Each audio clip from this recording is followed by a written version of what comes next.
cut is now complete. A couple little things that you can notice. One, my cut at 20 millimeters went a little bit deep, and I'm going to attribute that to a slip on the hose, the brake hose connector that I was using. And we did get a little close. You can just barely see lines here from other ridges. But overall, I'm quite pleased with the result of that. Of course, some sanding is required. In terms of how we did here, you can see the grain comes along, curls around, and then makes its way out. But we do have this ridge, this line here. So depending on how the cuts go on the other side, I may reinforce that with some epoxy or resin or crazy glue or something of that sort.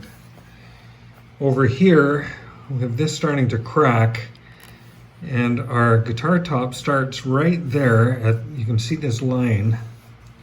So I have about 1/2 inch where there is a potential crack. In fact, I can put my fingernail in there. So that looks like a candidate for some epoxy for sure, crazy glue and epoxy maybe, just to kind of prevent that from going any further.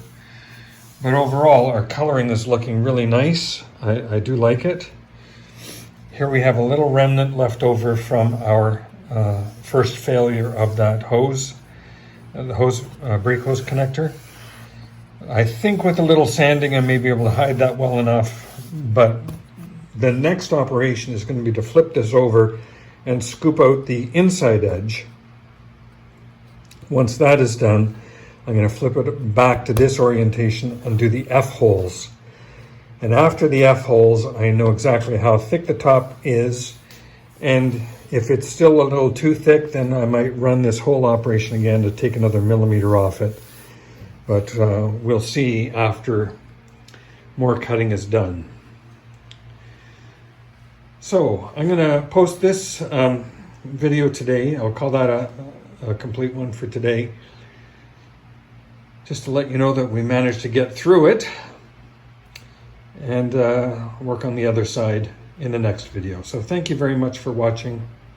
Please like and subscribe. I'll see you soon.